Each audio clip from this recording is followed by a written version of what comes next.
Hello and welcome to another video. In this one, as you can see, I will be taking a look at my program for the Shell Oil's British Grand Prix at Silverstone on the 8th to the 10th of July 1988.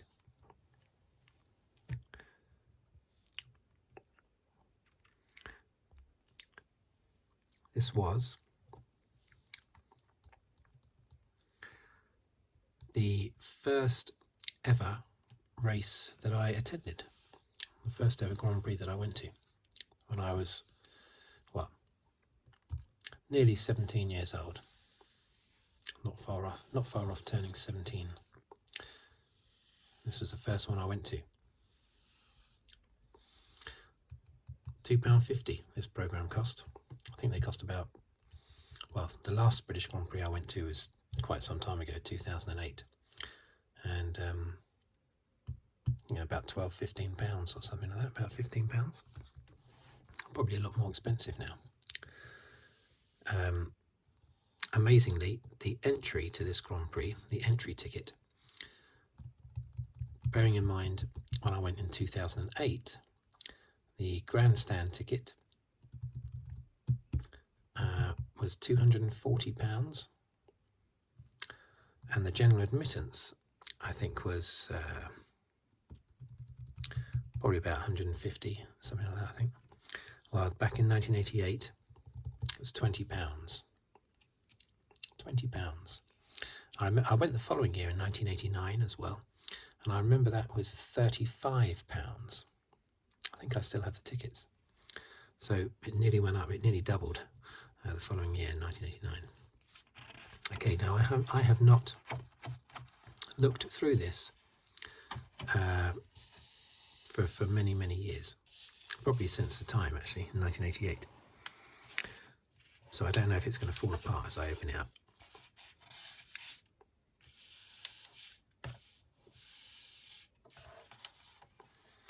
I don't know how far to bend the pages back as well, in case it all explodes on me.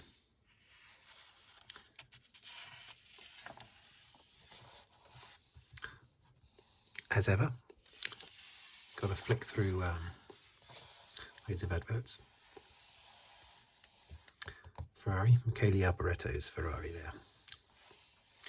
Here's Jean-Marie Balestre, the president of the FIA before Max Mosley, who was president of the FIA before Jean Todt, who was president of the FIA before the bloke that is currently the president of the FIA, Suleiman Abdullah or something, I'm not sure. Anyway. Okay, so this guy, bit of a controversial figure, as was Max Mosley in his later years. But yeah, this guy was quite forceful, quite punchy, always entertaining, very controversial.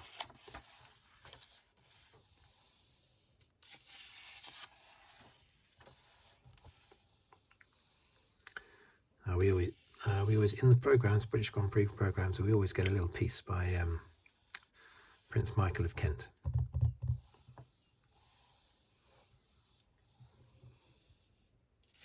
This is just some Shell Oil's bloke.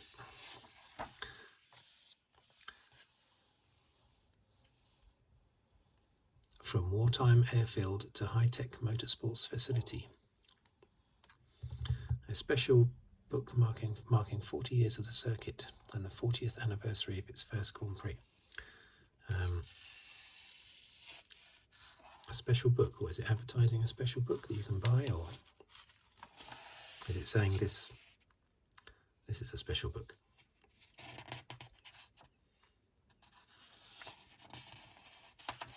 Anyway, that's a nice bit of history there. I won't read it, of course. Not now. more adverts. So I look at the old, love the high side pods in the 1970s, and the massive rear wheels. Look at that, about 3 times wider than they are now. Look at the size difference between the rear wheels and the front wheels. I love that. I remember those cars. Only a very distant, vague memory, because I would have been very young at the time, but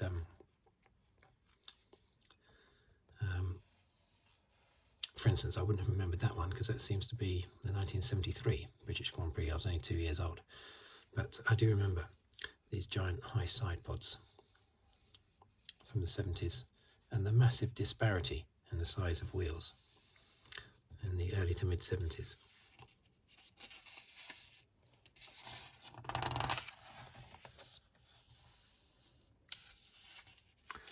There's some bloke.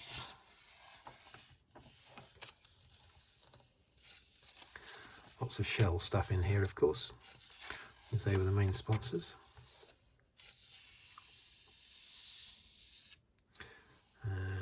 Previous results, these are. So the most recent result had been Nigel Mansell's barnstorming win, Silverstone 1987.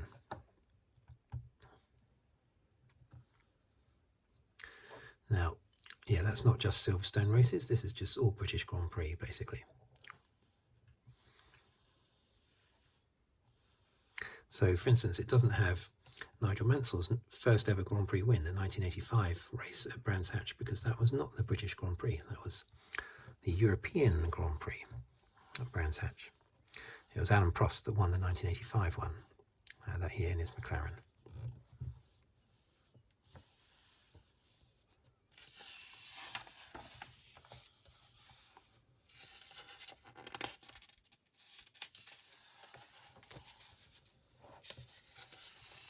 These are all the entrants.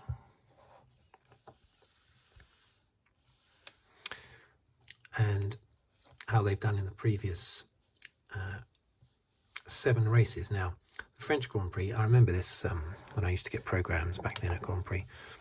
The French Grand Prix was only a week before the British Grand Prix. So they didn't have enough time to get the results in. So on the British Grand Prix programme, they never had the French Grand Prix results. They might have a little article they'd quickly, hastily shoved in about the French Grand Prix, but most of the information wouldn't be complete, as indeed it isn't here. The key thing here is Nigel Mansell and his Williams. Retired. And I can tell you the French Grand Prix was retired as well. So Nigel Mansell had 0 points going into this race in his Williams Judd FW12. Whereas Senna and Prost, Senna had retired from 2 of the, that's right, I remember in Monaco, that's when he went into the crash barriers, when he was a minute ahead of Prost. And Brazil, I can't remember him retiring in Brazil. He obviously did, as he did in 1989 as well, at the start. But of course, Prost and Senna had won every single race up to this point. I think Prost won the French Grand Prix with Senna second. Total domination by them. They only missed out winning 1 race, that was the Italian Grand Prix. And that's because Ayrton Senna was taken out by Schlesser, a backmarker, in Nigel Mansell's Williams, because Nigel Mansell had chickenpox. That's the only reason why McLaren didn't win every single race that year. Because Prost had already retired from that Italian Grand Prix.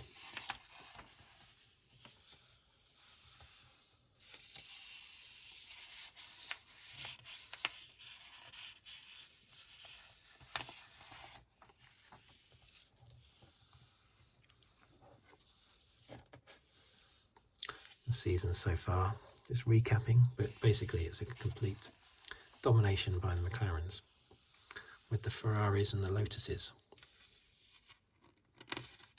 Well, actually just the Ferraris really. Lotus wasn't really there. Even though it had a turbo engine like the Ferrari and the McLarens, they weren't able to compete with McLaren or Ferrari. And it was a massive disparity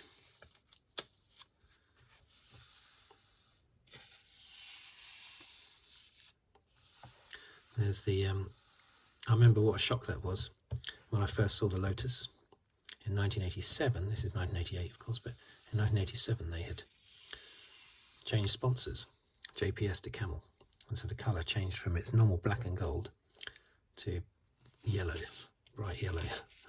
That's a big difference.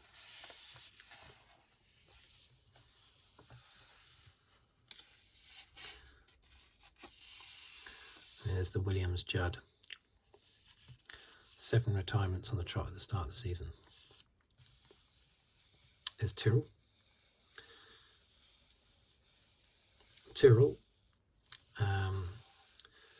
Now, Tyrrell are the current Mercedes team, aren't they, originally? Because Tyrrell became, in 1999, Tyrrell became the BAR team. And then BAR became Honda.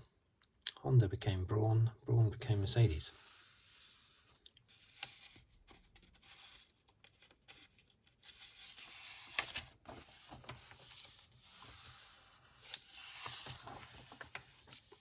I hope the focus is holding it together.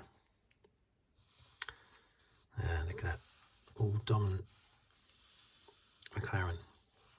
It was not a particularly interesting season, I have to say. It really was not. Because not so much because McLaren dominated, it was more so because most of the teams didn't have a chance because they didn't have turbo engines. It was like two completely different championships.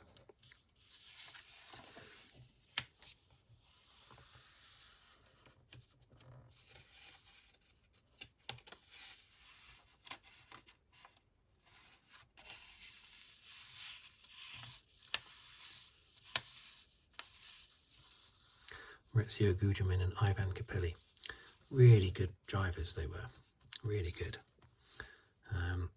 And their Leighton House March. Very, very good. Capelli went off the boil when he joined Ferrari, but in the March, these two were so good.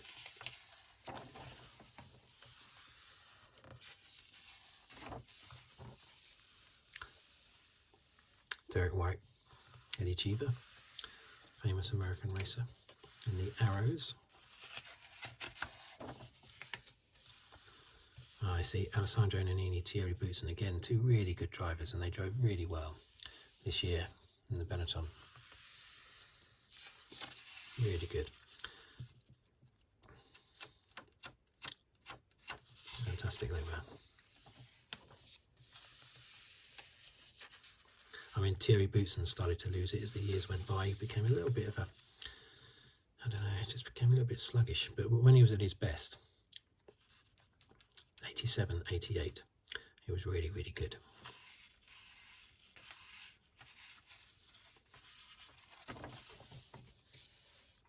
There's a little lap guide. Now, I didn't fill this in at the time because I was too busy watching the race.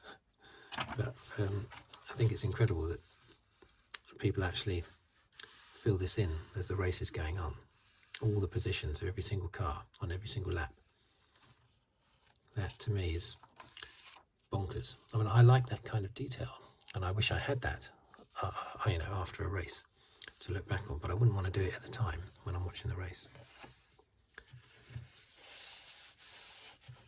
Let's take that out of the way.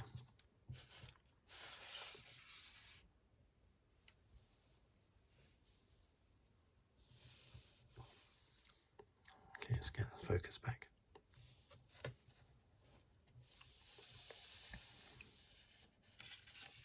Rene Arnoux, good driver in his time at Ferrari, but he went off the boil as well.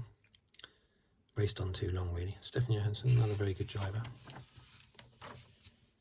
Alboreto, Berger, both good. At this time, Berger was very good. Alboreto had been very good, I would say, a few years earlier.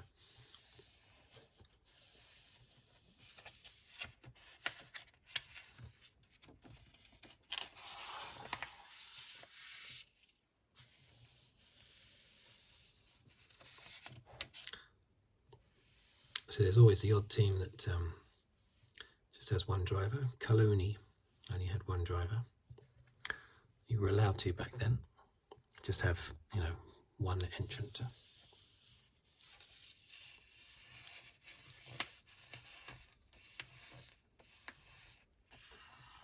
Same with the Delara, just one entrant there as well, isn't there? Nigel Mansell was 33 at the time.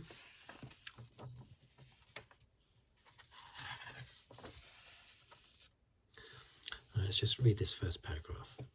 Is there another Grand Prix driver as enigmatic as Nigel Mansell? As Ayrton Senna is intense and Alan Prost is complete, so Mansell is, well, complex. The public Nigel Mansell, in the early months of 1988, approached media ubiquity in Britain. In 2 television advertisements, you could find him driving buses or reversing a metro into television commentator Murray Walker's Montego. Then, of course, there is the way he wins races. Other drivers say that Mansell takes too many risks. In traffic, in qualifying, in his sheer on-edge bravado. There was a feeling too that before 1985 and the squabbles with his race-wise teammate Nelson Piquet, Mansell used to internalise his frustrations. At Lotus he played second fiddle for too long to the late Elio De Angelis, as De Angelis would in later years to the upstart Senna, and only blossomed at Williams, a team at war with itself in the days of Piquet and Honda power. And yet Mansell, once in the car, was magnificent, always competitive, always a threat, always a contender.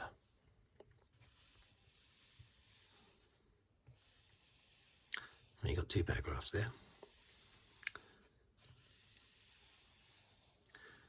Interesting little insight into what people were thinking back in 1988.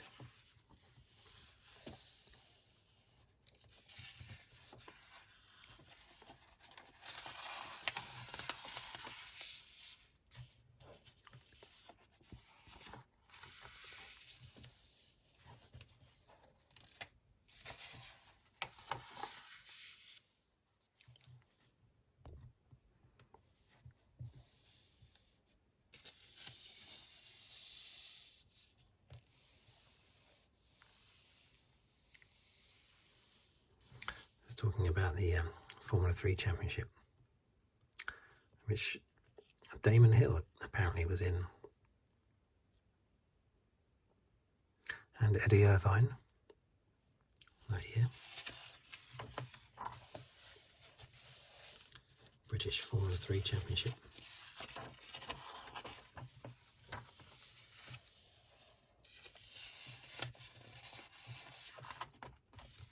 I would not have read all this at the time on the day. I don't know if anyone does. I'm too busy being freezing cold. Anyone who's been to the British Grand Prix will know that it doesn't matter how sunny it is at 1 o'clock, 2 o'clock in the afternoon, it doesn't matter how hot it is, people turn on their TVs at home and see how wonderfully warm and hot it is. What they forget is that the spectators have been there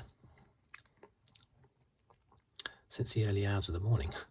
If you're not in a grandstand seat, then really you should get there, as I have done, at about 4 o'clock in the morning and queue so that when the gates open you go piling in. And back then there were 25 entrances to the circuit and each one would have a queue, and that's at 4 o'clock in the morning.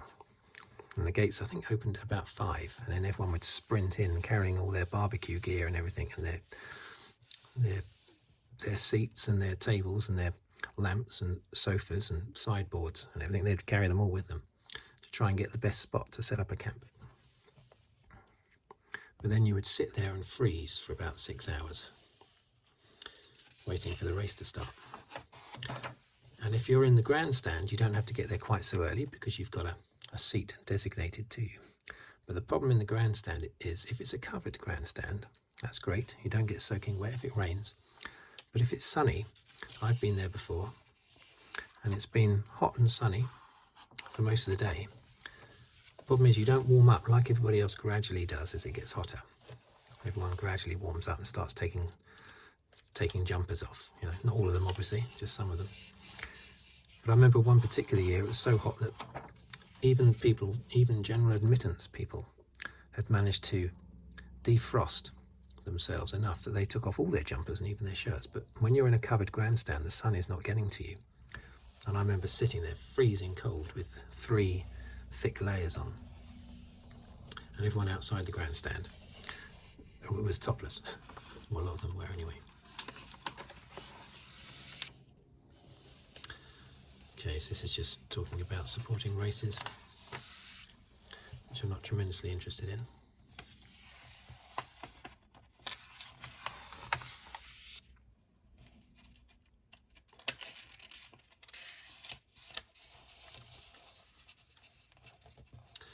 You can see interesting names though.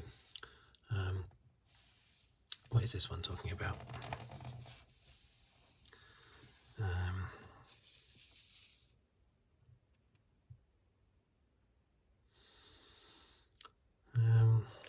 Is this the Formula 3 Championship?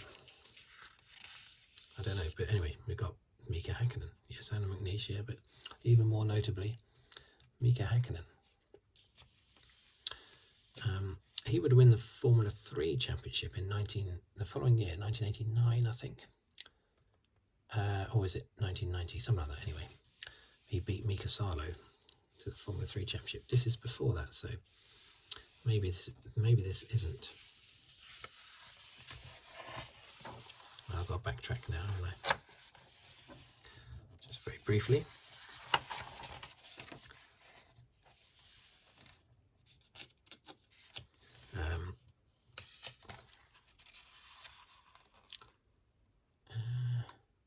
Okay, I can't see what it was. I can't see what it is. Anyway, he was there in a supporting race. It looks like Formula Ford or something like that. In 1988.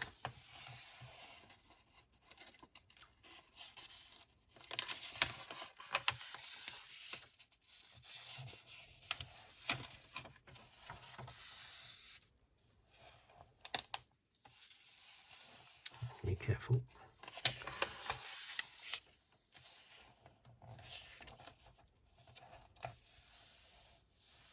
These are the displays taking place. Is that a Drummond?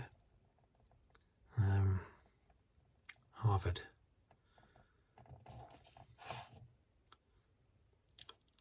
Drummond or something like that. I don't know.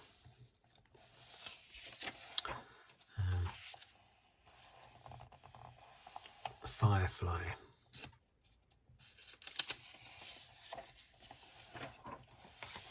Which I think is what the Spitfire was supposed to replace during World War II. A Firefly, wasn't it? I think. Hopefully this is all still in focus.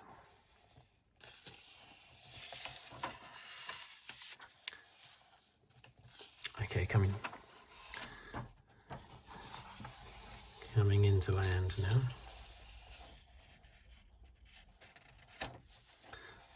There's a little map.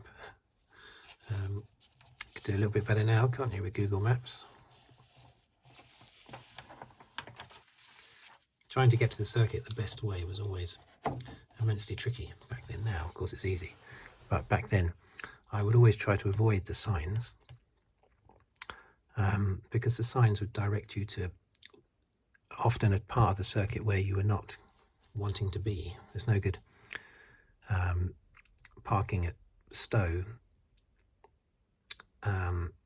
if you want to be at Woodcote or something, you know. So you would have to work out in advance, of course, just on a map, not on a handheld map, basically, paper map, you know, not Google Maps.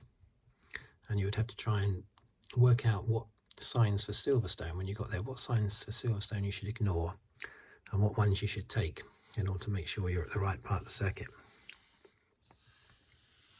Anyway, great fun. Oh yeah, what I didn't mention was the actual result of the race, of course.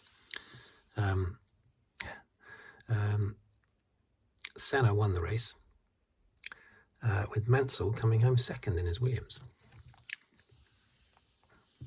It was an amazing performance. Fantastic. It was wet. It was a wet race. It rained on and off throughout the race. And the Williams just worked for once. And he came charging through from 11th on the grid. I remember cheering him on every lap. And he came through and finished second, about 25 seconds behind Senna, something like that. And about the same distance ahead of Alessandro Nannini in third place in his Benetton, with Maurizio Gugelmin fourth. And I remembered those 4 places, but I'd forgotten 5th and 6th, so I looked them up before I did the vid. But 5th was Piquet in the Lotus, and 6th was Derek Warwick in the Arrows. But yeah, it was a great result by Mansell, his first finish of the year. Unfortunately, he would only finish in 2 the whole year. The other one was a second place in Hungary, was it? I think it might have been Hungary. Anyway, that's all he had all year. He had 14 retirements, 2 finishes. Both of those finishes were second place. Okay, hope you enjoyed looking through that. I did, quite good fun. Thank you for watching. Thank you for listening. If you'd like to subscribe, please do so. Or if you'd like to comment, or if you'd like to like the video, very much appreciated. And I will see you on the next video. Thank you very much.